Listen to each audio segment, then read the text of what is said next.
you wanted the best, you've got the best podcast. The hottest podcast in the world. The Chris Voss Show, the preeminent podcast with guests so smart you may experience serious brain bleed. The CEOs, authors, thought leaders, visionaries, and motivators. Get ready. Strap yourself in. Keep your hands, arms, and legs inside the vehicle at all times, because you're about to go on a monster education roller coaster with your brain. Now, here's your host, Chris Voss. I'm host Voss here from the Chris Voss Show. And there you go, ladies and gentlemen. There are ladies, things that makes official. Welcome to the show.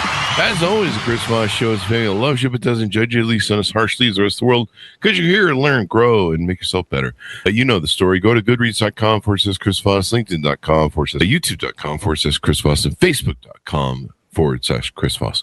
Opinions expressed by guests on the podcast are solely their own and do not necessarily reflect the opinions of the host or the Chris Voss Show. Some guests of the show may be advertising on the podcast, but it is not an endorsement or review of any kind. Today we have an amazing young man on the show. We're going to be talking about his book and some of the works he's up to. His book is entitled Bringing Up Aysha, the Daughter of My Eldercare Years. And we're going to be talking with Charles Jarrett today. Charles, did I get your last name correctly there? I didn't understand your question, sir. Jarrett, is that the correct pronunciation of your last name? Yes. I just wanted to make sure. I forgot to ask before the show. So we're going to be talking to him on the show about his book, his insights, and everything else. He founded Redeem a Bridge to Learning nonprofit organization in honor of his late wife, creating a lasting tribute to her legacy through education outreach. He's written the aforementioned book that we mentioned, and he's explored ways to support and sustain the organization. He developed the idea for a book centered on a fictitious daughter, serving both as a creative expression and purposeful funding initiative. To further the book's impact, he also created a companion guide that's a study guide designed for book groups, group discussions, and community events, available as a free resource on the book's website. Welcome to the show. How are you, sir? I am well, and thank you for having me. Thanks for coming, Charles. Give us any .coms, websites, wherever you want people to get to know you better online. Online, probably with the new website, Aysha, bringingupAysha.com will probably be the best place to learn about me right now. We're redeveloping that website, and there'll be much more information on there when we get that redeveloped. Give us a 30,000 overview. What's inside this new book? This book is about a daughter that I have fictitiously, of course, that my wife and I had when we were half the age of Abraham and Sarah from the biblical account. What age would that be for people that aren't too familiar with it? Okay. Abraham and Sarah were 109 and then 90. Oh. And Rodema and I were 47 and 44. We were at the age where we thought we ought to be planning on having 1, retirement, 2, having grandchildren to play with, and 3, having travel. Yeah. But those things didn't pan out for health issue reasons, that kind of thing. Yeah. Yeah. And where did you get the name Aysha? I'm pronouncing that correctly, right? That's correct.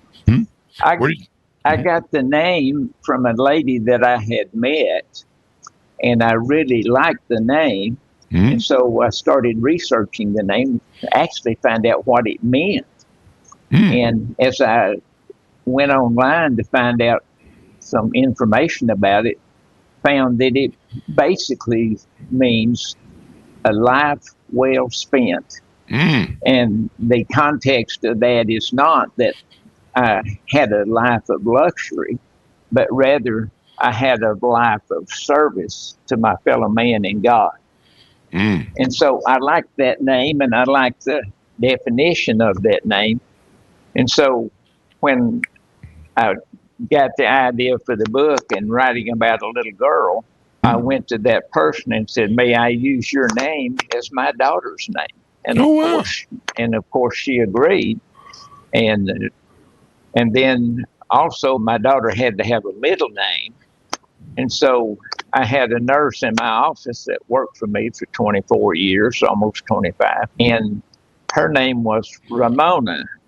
But when she went to work for me, she was unmarried, and she would initial all of the notes she would leave for me is R.A., which was her first name and maiden name initials. So I started calling her Ray. That caught on, and everybody in the office started calling her Ray. So when I decided to write the book, I called up my nurse, my ex-nurse, and told her what I was doing. And I said, I want to use your nickname from the office as my little girl's middle name. Is that okay? Oh, wow. She said, of course it's okay. And I want to read the book.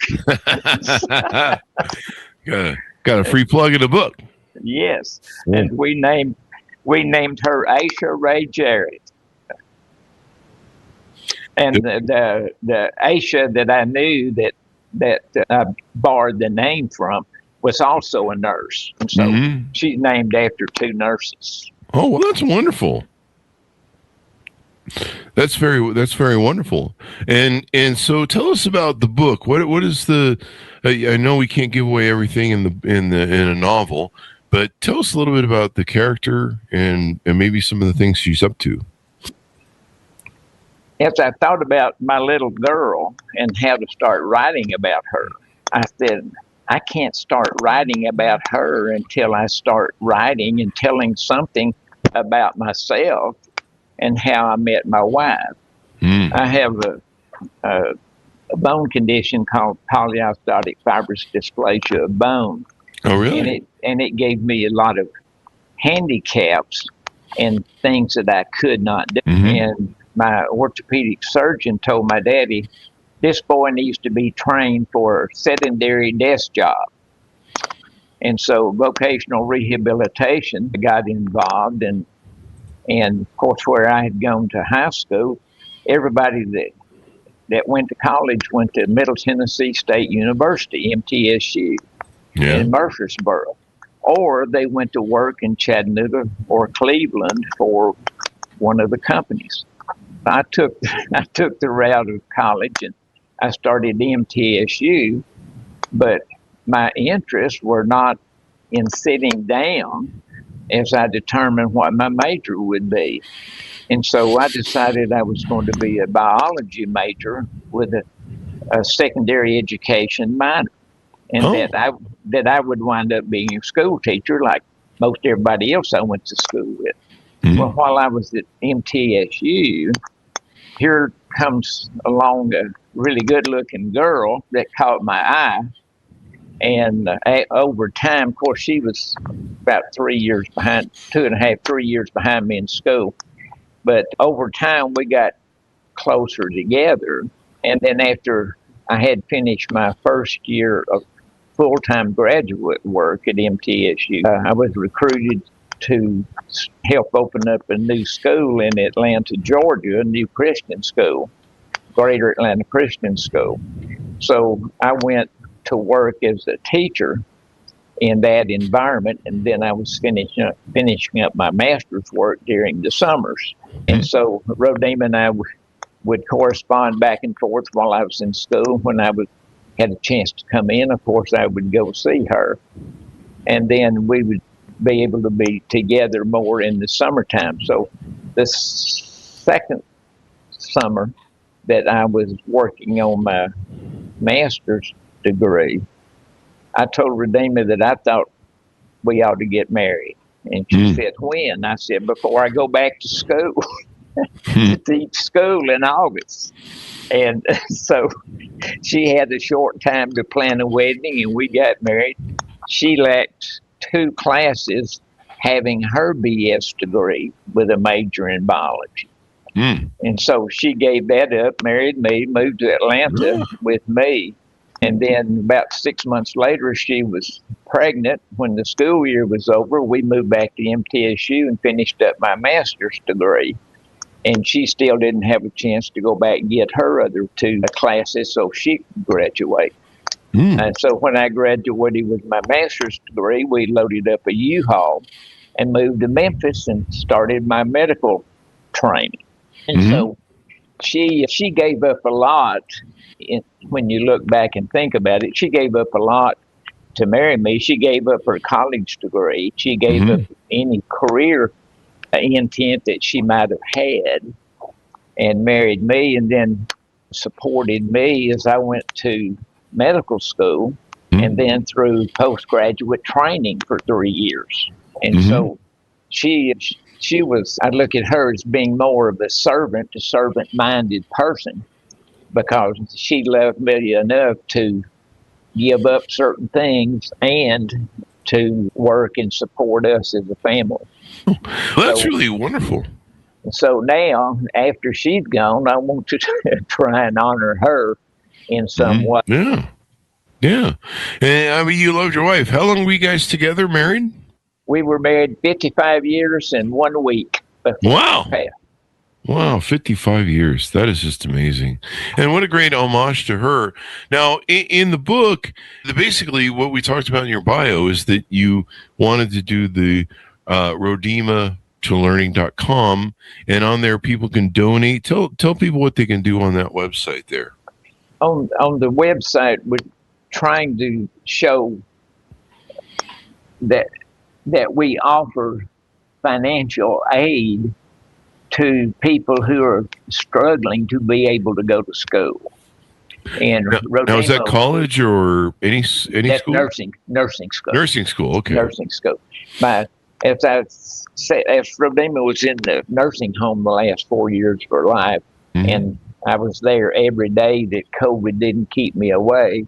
Yeah. And so I got to hear a lot of the personnel, particularly the CNAs, the certified nursing assistants, talking about their job, how they hated their job, how they hated their life, they hated this, they hated that, they couldn't do this and they couldn't do that because of lack of money. And as I listened to that, it's a fly on the wall, and I started thinking, some of these girls have the mental capacity to go farther in their educational training. And I said, I'd like to be able to provide that opportunity for those aid-capable students. And so I came up with the idea of the Rodema Bridge to Learning. Oh. And so before I could set it up, before I could go make it a legal entity, which was going to cost money, I knew I'd have to be able to fund it. And so I said, how am I going to fund this book? I can't do it out of pocket, and I can't go back to work. I'm too old. And so I finally, I don't know what triggered my brain now to say, write a book, but that idea came along. Oh. And like I said, I'd been in my wife's room every day for those 4 years. I wasn't sick or there wasn't COVID that was keeping me from being there. And so as I listened to these girls and got a chance to talk to some of them, I got to see which ones I thought had the mental capacity to pursue further education and which ones to avoid. But also, as I stood in her doorway and watched the nurses and the assistants collect around the nurses' station and talk, I noticed one particular nurse that seemed to be head and shoulders above all the other personnel in her demeanor, her behavior, her intelligence, the way she dressed, the way she presented herself, her neatness, her speech, all of these things. And so I got standing there watching her at the length of a hallway.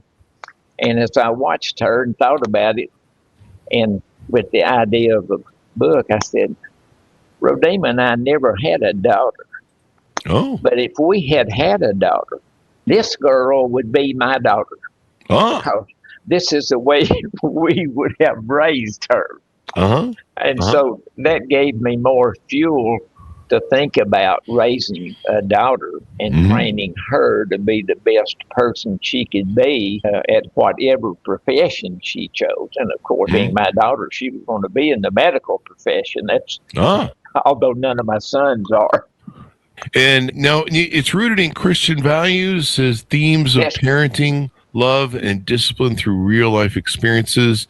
Tell us about how you interwove that a little bit in the book without, if it, it doesn't give anything away. Well, in the environment where I live now and several counties surrounding us, we see that there are children that are being neglected everywhere. And I hear it from other people. I hear it from school teachers. I hear it from Sunday school teachers that have experience, because they are also school teachers, that these children are being neglected at home. And part of and the saying sort of got to be, if these kids don't eat at school, they have nothing to eat. And so we find that we were trying to take out sack lunches during the Christmas vacation, for example, so that those kids would have at least one meal a day with something to eat. Yeah. And the parents were abusive, I would say, to their children in multiple ways. They were abusive socially.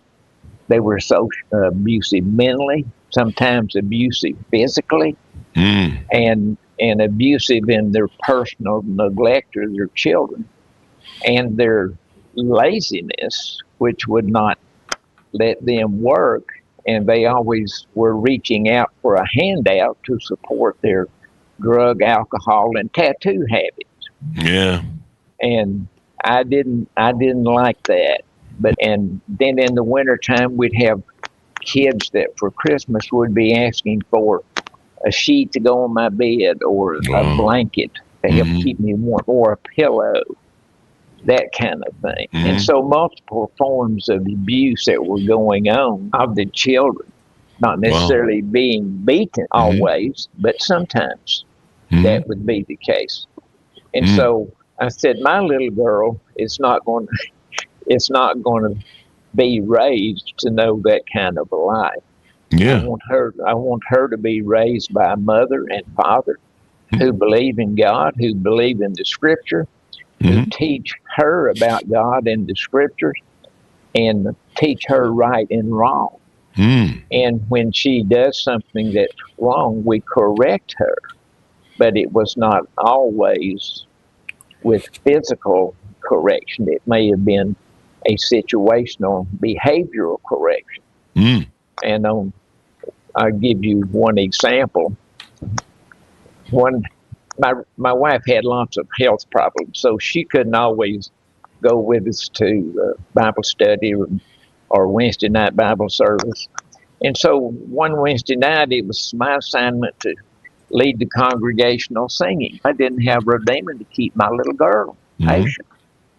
And so, being a responsible dad, I took Aysha to the front row and sat her down and told her I expected her to sit there and to behave herself while I was doing what I needed to do for the worship service. About the time the second song had concluded, I looked down, and there's my little girl up on her knees, turned back facing the congregation, with a little golfer's pencil stuck up each side of her nose, putting on a show like she's a walrus.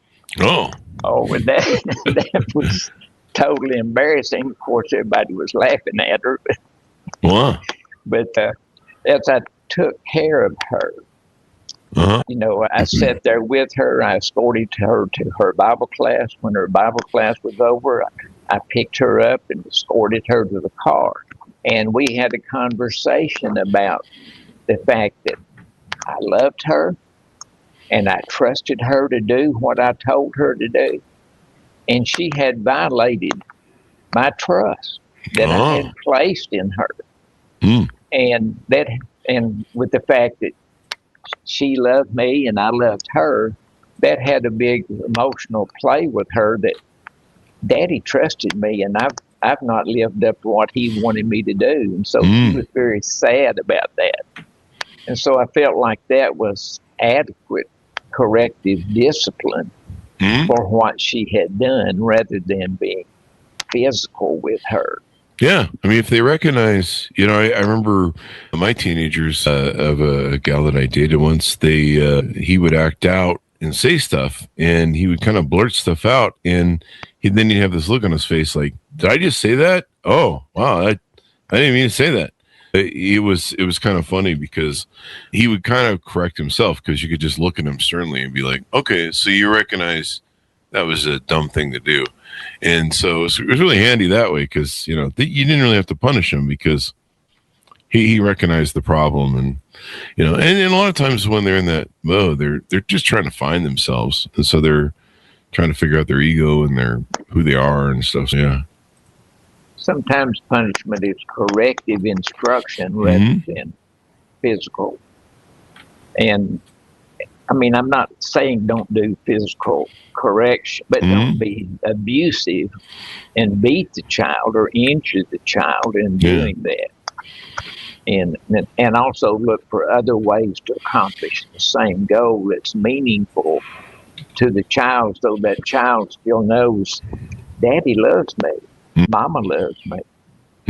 Yeah, that's really important. Why do you think having a mother and father together raising a child makes a difference? We all know that's the way it's supposed to be, and a healthy imprint of masculine and feminine, and seeing a blueprint of hopefully a healthy relationship. Why do you think that's important for you in your mind? To have a father-mother relationship. Yeah. Raising children in the home. I would say, first of all, because that's God's original design. And so I think that's important, because God saw that it should be that way. And he also said that when he gave Eve to Adam, that the two shall be one. They're going to be united. They're not only united in a physical, sexual relationship, but they're united mentally and in their goals for life. And so the child should see that Mama and Daddy are shooting for the same thing. They're going for the same thing. They both love God. They both love me. They both want to go to heaven, and they both want me to be in heaven with them and with God the Father. And so that would be my answer, because that's God's original design, and that's the way he set it up for mankind.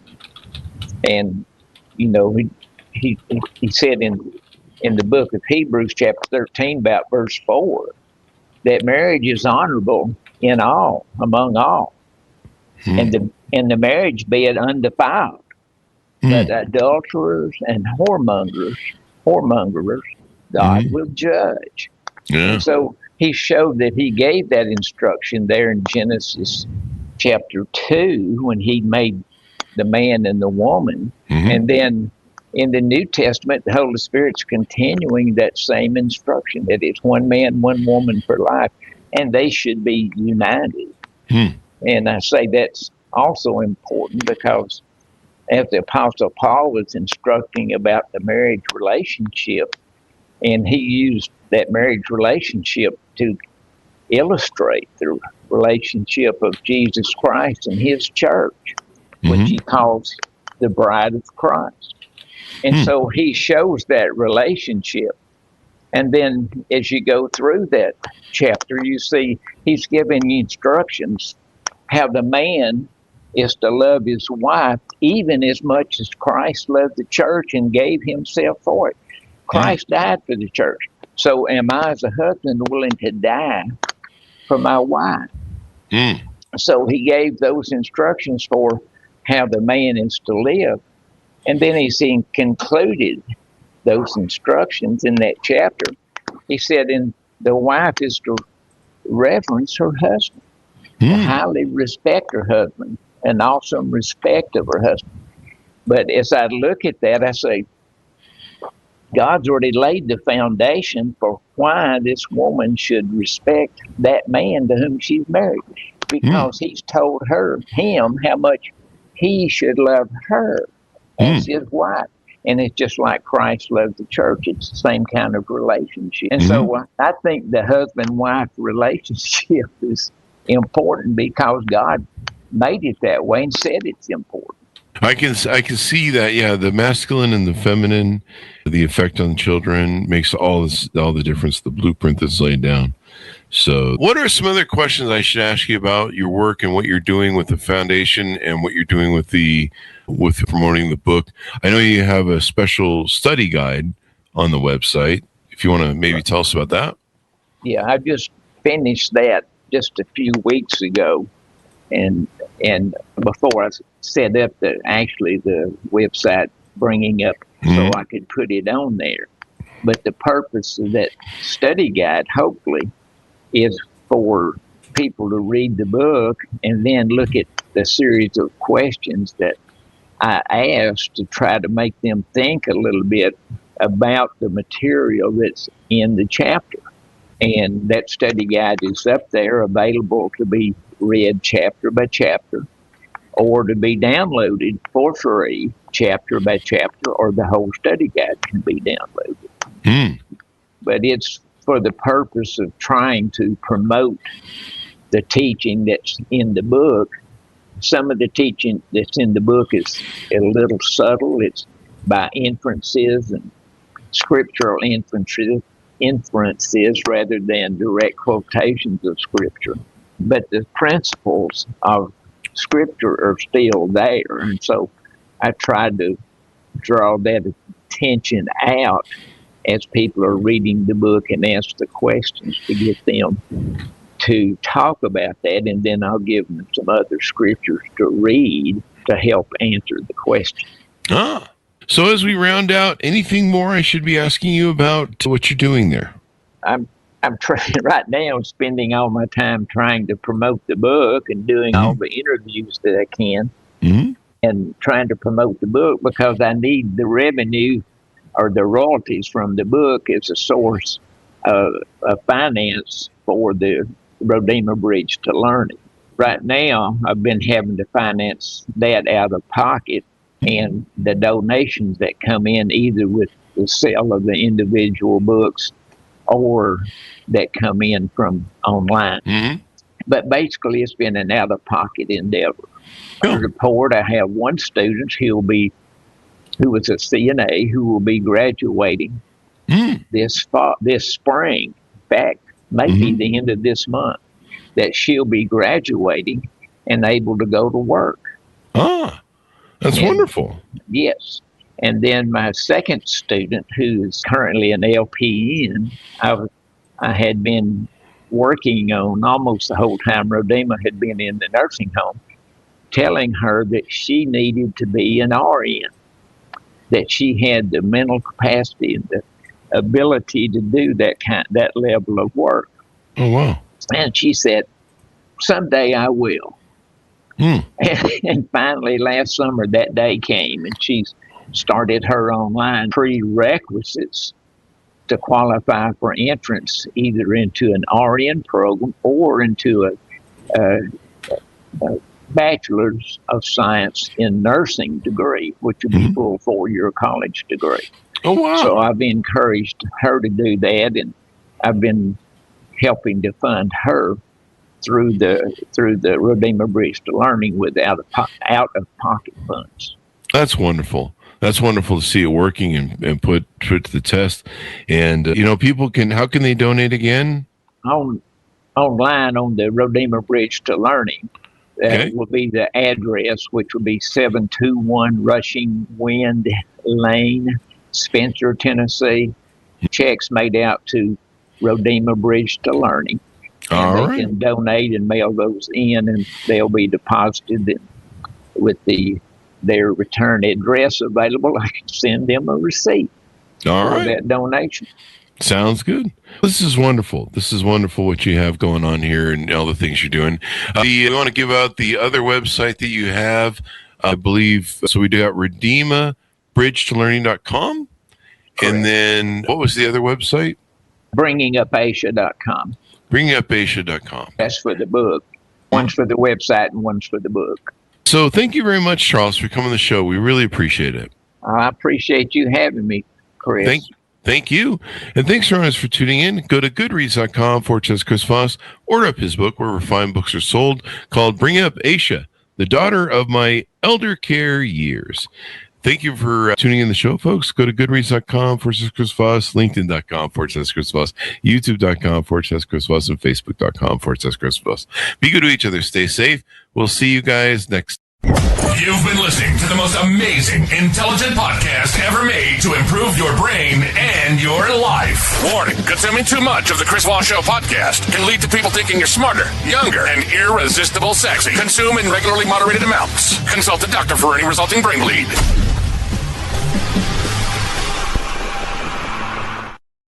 All right, great job, Charles. This will be up